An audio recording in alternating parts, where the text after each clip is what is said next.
ശ്രീനാരായണ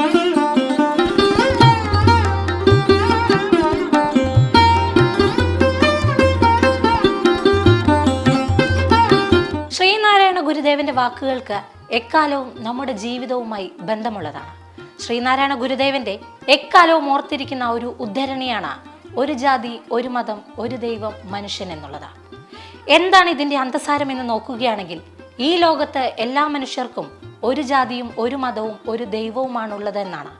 മനുഷ്യൻ എന്നൊരു ജാതി മാത്രമാണ് ഉലകിലുള്ളത്. മതങ്ങൾ എല്ലായ്പ്പോഴും നമ്മളെ നന്മയിലേക്ക് നയിക്കുന്നതിന് വേണ്ടിയാണ് നിലകൊള്ളേണ്ടത്. എല്ലാ മതങ്ങളുടെയും സാരം സ്നേഹവും സഹാനുഭൂതിയും ദീനാനുകമ്പയുമാണ്. അവയുടെ പ്രഘോഷണവും അത് തന്നെയാണ്. മനുഷ്യൻ ഇന്ന് മറന്നു പോകുന്നതും അത് തന്നെയാണ്. സ്വാർത്ഥ ലാഭത്തിനും സ്വന്തം ജീവിതത്തിന്റെ പരിപോഷണത്തിനുമായി സ്നേഹം എന്ന വികാരത്തെ അകറ്റി നിർത്തുകയാണ് ചെയ്യുന്നത്. അത്തരം അവസ്ഥകളിൽ നിന്നും മോചനം ആവശ്യമാണ്. സ്നേഹം എന്ന മതത്തെയാണ് നമ്മൾ ഉൾക്കൊള്ളേണ്ടത്.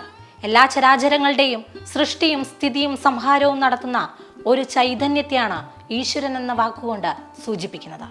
മനുഷ്യൻ ജാതിമത ഭേദങ്ങൾക്കപ്പുറം പരസ്പരം സ്നേഹിക്കേണ്ടതിൻ്റെയും കർമ്മം ഈശ്വര സാക്ഷാത്കാരമാക്കി മാറ്റേണ്ടതിൻ്റെയും പ്രാധാന്യത്തെയാണ് ഗുരുദേവൻ ചെറിയ വാക്കുകളിലൂടെ നമ്മളിലേക്ക് എത്തിച്ചിരിക്കുന്നത്. ഉച്ചനീചത്വങ്ങളും തൊട്ടുകൂടായ്മയും നിലനിന്നിരുന്ന ഒരു സമൂഹത്തിലേക്ക് പ്രകാശത്തിന്റെ കിരണങ്ങളാണ് ഈ വാക്കുകളിലൂടെ ഗുരുദേവൻ പകർന്നു നൽകുന്നത്. ഇന്നത്തെ കാലവും മാറിക്കഴിഞ്ഞിരിക്കുന്നു. ആദർശങ്ങൾക്കപ്പുറം മതത്തിന്റെയും ജാതീയതയുടെയും ആധുനിക മുഖമാണ് ഇന്ന് സമൂഹം കാട്ടിത്തരുന്നത്.